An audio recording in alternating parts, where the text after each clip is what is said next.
मित्रों नमस्कार, जय हिंद, वंदे मातरम, जय जय श्री राम। मैं राजन पांडे बहुत स्वागत करता हूं आप सभी का आपके अपने YouTube channel the Rajan Pandey show में। मित्रों, अगर आप सबने अभी राज्यसभा में हमारे प्रधानमंत्री आदरणीय श्री नरेंद्र मोदी जी का भाषण सुना होगा तो शायद है कि आपको बहुत से सवालों के जवाब मिल गए होंगे जो अक्सर जो उनके राजनीतिक प्रतिद्वंदी हैं या एनडीए विरोधी खेमा है जिसका अभी नामकरण संस्कार हुआ INDIA के नाम से, उनको उन्होंने जिस प्रकार से मोदी शैली में जवाब दिया है, शायद है कि अब उन्हें भी बहुत सारी चीज़ों को वापस से रीअरेंज करना पड़ जाएगा। देखिए, जो मोदी जी के वैसे तो उन्होंने सारी अपनी उपलब्धियां गिनाई और जो जो परिवर्तन देश में आए, अगर मैं छोटी सी बात करूं, अब अगर मैं उनके पूरे भाषण का विश्लेषण करने बैठूंगा तो फिर शायद है कि 2 घंटा 3 घंटा निकल जाएगा। परंतु एक बहुत ही जो निचले स्तर से अगर बात की जाए तो उन्होंने शौचालय का जिक्र किया, को जिसको लेकर उन्हें गर्व है कि वे 11 करोड़ शौचालय उन माताओं, बहनों, बेटियों के लिए उन्होंने, उनकी सरकार ने बनवाए, जिससे कि उन जो अब आप समझते हैं गांव गंवई और खासतौर पे जो निचला तबका होता है, उस समाज की जो महिलाएं होती हैं, उनके लिए अपनी दैनिक नेचुरल कॉल्स आंसर करना, मतलब एक तरह से आप समझ सकते हैं कितना ह्यूमिलिएटिंग एक्सपीरियंस जैसा रहता है। हालांकि गाहे बिगाहे अभी भी कभी कभी ऐसे कुछ दृश्य नजर आ जाते हैं, बट आई विल से कि 98 to 99% of this problem has been solve, कि आज हमको उस प्रकार से ऐसा दृश्य देखने को नहीं मिलते हैं। तो जबकि किसी मतलब आश्चर्य की बात है कि सांसद ने सदन में ही कटाक्ष किया था कि मोदी जी अगर शौचालय बनवाकर इसे एक उपलब्धि मानते हैं तो, मतलब एक कटाक्ष था उनका। तो मोदी जी ने उसी का आज जवाब दिया कि हाँ, मैं गर्वान्वित हूं कि मैं अपनी माताओं के लिए, बहनों के लिए, बेटियों के लिए मैंने 11 करोड़ शौचालय बनवाए, जिससे कि आज वे महिलाएं अपनी इज्जत, अपनी आबरू, जिसको आप ऐसा कह ले कि एक जो ह्यूमिलिएशन हो जाता था, एक ह्यूमिलेटिंग एक्सपीरियंस होता था कि हाथ में लोटा लेके, मैं बहुत ही गांव गंवई का आदमी, आम आदमी, मैं जानता हूं कि लेकर खेत की ओर जाना या जंगल की तरफ जाना कितना वैसा एक्सपीरियंस देखा है। तो साहब उन्होंने एक बहुत ही जो कह लीजिए कि डे टू डे नीड्स वाली बात है उसका उन्होंने उद्धृत किया। उसके साथ ही उन्होंने चंद्रयान को भी लेकर अपनी बात की कि किस प्रकार से भारत ने साइंस या इकोनॉमिक या और भी जो दूसरे क्षेत्र हैं, सब जगह पर अपनी अपनी अपनी उपस्थिति दर्ज कराई, चाहे फिर वह साइंस का क्षेत्र हो, चाहे फिर वह अर्थव्यवस्था का क्षेत्र हो, या अन्य जो दूसरे क्षेत्र हैं। और इस बीच में एज यूजुअल विपक्ष वही मोदी अदानी, मोदी अदानी, मोदी अदानी, भाई भाई। तो ठीक है, उनको उनकी अपनी राजनीतिक सूझबूझ है। तो जिस समय पर हमारे प्रधानमंत्री, उनके द्वारा जो उपलब्धियां अर्न की गई हैं वे गिना रहे थे, तो उस समय पर वही पुराना, वही ढपली, वही राग, मोदी अदानी, भाई भाई चल रहा था, जिसको आदरणीय प्रधानमंत्री जी ने मतलब कोई तवज्जो ही नहीं दी और अपना भाषण बहुत प्रेम से पूरा किया। हाँ, इस भाषण की जब अपने अंत की ओर बढ़ रहा था यह भाषण, अपने संवाद में समाप्ति की ओर ले जा रहे थे, तो उन्होंने एक बड़ा वैसा तंज क्या कसा, इट्स अ फैक्ट।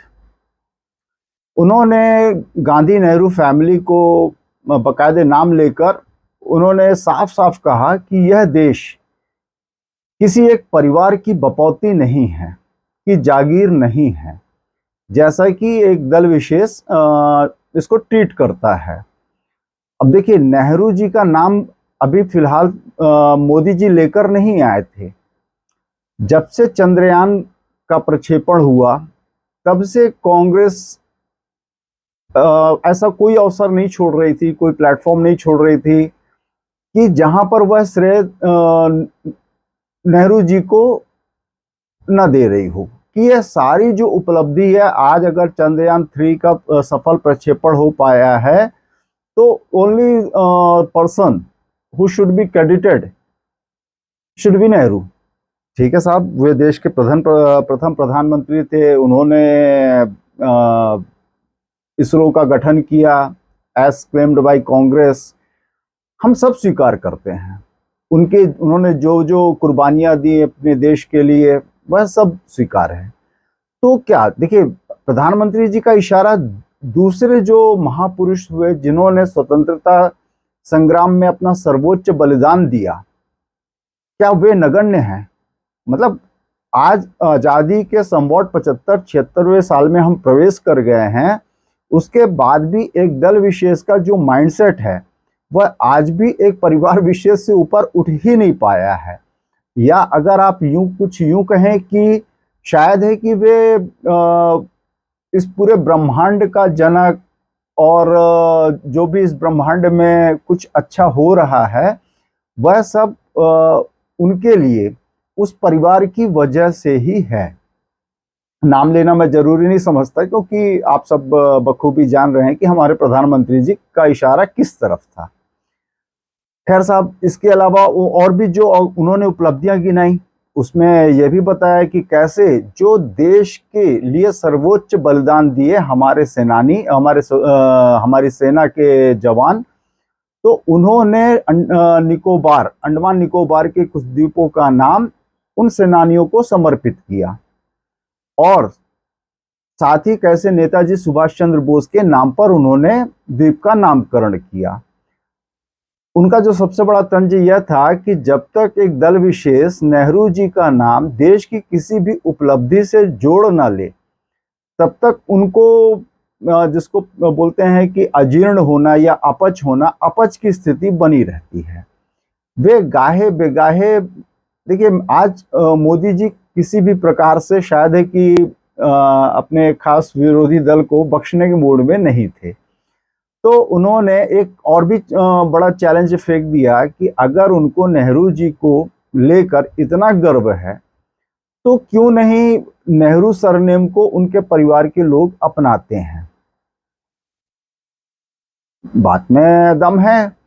अगर मतलब हम सब अपने जीवन में अगर झांकें तो जैसे अगर थोड़ी देर के लिए हम अपना परिचय जब देते हैं, अमूमन हम अपने हिंदू समाज में तो ऐसा है कि गोत्र से हमारी पहचान होती है। गोत्र हम जब तक परिवार चल रहा है, वंश चल रहा है, तब तक हम गोत्र से ही जाने जाते हैं। किसकी क्या गोत्र है? गोत्र यानी कि जो आदि पुरुष, आपके जो ऐसे कोई ऋषि या जिनके भी आप संतान हैं, जिनकी आप पीढ़ी दर पीढ़ी आप चले आ रहे हैं, उससे संबंधित होता है। यह हर कोई जानता है, इसलिए मैं ज्यादा डिटेल में नहीं जा रहा हूँ। परंतु नेहरू जी को लेकर जो उनका यह कटाक्ष था, तो स्वाभाविक है कि अब उनके परिवार में, अगर नेहरू जी के परिवार में देखा जाए तो उस पीढ़ी में सोनिया गांधी जी हैं, प्रियंका गांधी जी हैं और राहुल गांधी जी हैं। शायद है कि उनका इशारा इन तीनों की ओर ही था कि आप लोग गांधी सरनेम हटाकर आप नेहरू सरनेम यूज कीजिए और जनता के बीच में जाइए, शायद है कि आपको अंतर पता चल जाएगा। कोई व्यक्तिगत हमला नहीं था यह, परंतु जिस प्रकार से कांग्रेस हर बात पर नेहरू जी को, आज अगर चंद्रयान का सफल प्रक्षेपण हुआ तो Nehru ji is the only one who जिनको क्रेडिट मिलना चाहिए। तो आज भारत, देखिए हमारे प्रथम प्रधानमंत्री आदरणीय नेहरू जी का 1964 में शायद कि देहावसान हो गया था। उसके बाद आज 61 साल 62 साल निकल चुके हैं। कई प्रधानमंत्री उनके बाद आए जिन्होंने अपना अपना योगदान दिया, जिसकी जितनी कैपेसिटी थी उसने वह योगदान दिया है। तो क्या हम बीच के जो बाकी प्रधानमंत्री हैं हम उनको भूल जाएं?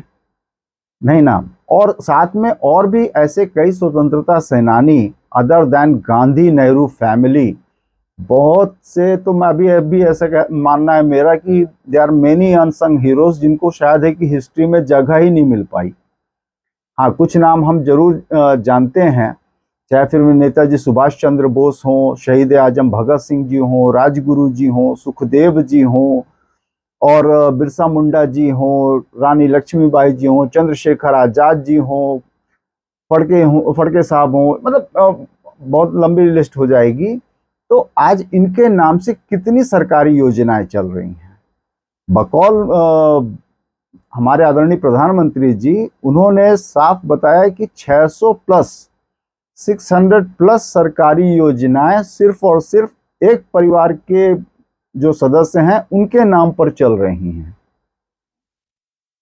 क्यों नहीं तात्या टोपे स्टेडियम बनता है कहीं पर, क्यों नहीं रानी दुर्गावती स्टेडियम बनता है कहीं पर, या मतलब उन्होंने तो बकायदे एक वह भी बताया कि जो पहले राजीव गांधी खेल रत्न पुरस्कार होता था, अब कोई अगर कांग्रेस से पूछे कि राजीव गांधी जी ने कौन से खेल में क्या उपलब्धि हासिल की थी जो उनके नाम पर खेल रत्न का पुरस्कार नाम रख दिया गया था, तो शायद है कि वे बगले झांकने लगेंगे। तो उन्होंने उसमें सुधार, मोदी जी ने सुधार करते हुए हमारे राष्ट्रीय खेल के जो सबसे बड़े नायक हैं मेजर ध्यानचंद, उनके नाम से खेल रत्न पुरस्कार किया। एक तरह से कह लीजिए त्रुटि सुधार की। अगर इसी तर्ज में अगर मोदी जी चाहें तो there are, I will say कि, एन नंबर ऑफ पॉलिसीज जिसको कि सही से अगर नाम बदल के अगर उन महापुरुषों के नाम से कर दिया जाए, other than this particular family Modi साहब इज टॉकिंग अबाउट, तो शायद है कि कुछ ड्यूज उनको मिल जाए जो वे डिजर्व भी करते हैं, वे महापुरुष। और इस बीच में साहब एक खबर और भी है कि राहुल गांधी जी के लिए आज सुप्रीम कोर्ट से कोई राहत भरी खबर तो नहीं आई। हाँ, ये अवश्य कि 4 अगस्त तक के लिए, 4 अगस्त की इसकी अगली सुनवाई होनी है, तब कोर्ट डिसाइड करेगी कि क्या सजा उतनी ही रखी जाए या उसको शिथिल कर दिया जाए, माफ कर दिया जाए, वो तो 4 अगस्त को ही पता चलेगा। और साहब आज एक और मार्मिक कह लीजिए कि हृदय विदारक खबर आई, वह आई पश्चिम बंगाल से। सेम वही मणिपुर के तर्ज पे, जैसे मणिपुर का एक आप सबने वो वायरल वीडियो देखा होगा, कितना हृदय विदारक था, और मतलब मन चोटिल हो जाए, चोटिल क्या मतलब, बिल्कुल अब आप समझ सकते हैं पीड़ा। ऐसा ही दृश्य सामने आया, खबर आई पश्चिम बंगाल से, जहां पर हावड़ा में एक महिला के साथ, जैसा कि आरोप लग रहा है टीएमसी कार्यकर्ताओं के ऊपर, कि उन्होंने कुछ वैसा ही, मतलब मैं जिक्र करना भी मुझे पीड़ा पहुंचाता है, वैसा ही सरंजाम उस महिला के साथ किया। तो मेरा सवाल बनता है फिर इन विपक्षी दलों से, आईएनडीआईए के जो सदस्य दल हैं, घटक दल हैं, कि आपने मणिपुर में जो भी हुआ, मैं बार बार उस घटना को रिपीट कर और मन को चोटिल नहीं करना चाहता, तो आपने इतना हंगामा किया और बिल्कुल जायज किया। मैं उसमें कहीं आपको ये नहीं कहूँगा कि गलत किया, नहीं, सही आपने आवाज़ उठाई, बिल्कुल जोर, जितना दमखम से आवाज़ उठानी चाहिए थी आपने उठाई। तो साहब यहाँ पर ऐसा एक सब्जेक्टिव विरोध क्यों? पश्चिम बंगाल में भी तो हुआ साहब, टीएमसी के कार्यकर्ताओं पर आरोप लग रहे हैं। ममता दीदी आपके घटक दल की, आपके घटक दल हैं, इंपॉर्टेंट घटक दल हैं आपके गठबंधन की, आईएनडीआईए की, तो क्या उनसे आप ये सवाल नहीं करेंगे? सेम वे प्रियंका गांधी जी से भी मेरा एक रिक्वेस्ट है कि वे, उन्होंने बहुत अच्छा नारा दिया था जब यूपी में विधानसभा चुनाव होने थे, बेटी हूँ लड़ सकती हूँ। तो ऐसा ही मैं चाहता हूँ कि वे कोई संदेश राजस्थान में भी दें, जहाँ पर जोधपुर में जिस प्रकार से एक परिवार की निर्मम हत्या हुई, इसमें 6 महीने की एक अबोध बालिका थी। वो बेचारी तो लड़ भी नहीं सकती थी, इतनी अबोध थी। 6 माह की बिटिया की किससे क्या दुश्मनी हो सकती है, क्या वैमनस्यता वो किसी से पाली होगी।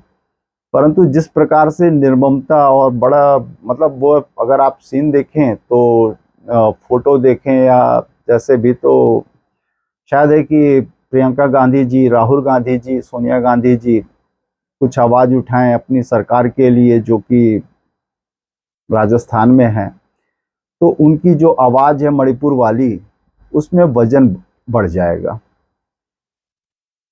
शायद है कि वे अवश्य संज्ञान लेंगे और सभी विरोधी दल सब्जेक्टिव विरोध ना करके इस देश के सभी नागरिक, मेरा ऐसा मानना है कि हम इस देश में जो 140 करोड़ की जनता है, ठीक है नाम से हमारा धर्म पता चलता है, जाति पता चलती है और हमारी आइडेंटिटी पता चलती है एज ए होल, परंतु अगर जो मूल है वह तो हम इंडियंस हैं, भारतीय हैं, हिंदुस्तानी हैं।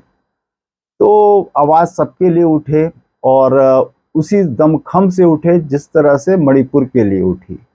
फिर घटना चाहे वह राजस्थान में हो, छत्तीसगढ़ में हो, महाराष्ट्र में हो या देश के किसी भी प्रदेश में हो, सब्जेक्टिव विरोध ना हो, बस एक यही कामना है सभी दलों से, irrespective of ruling party and opposition party.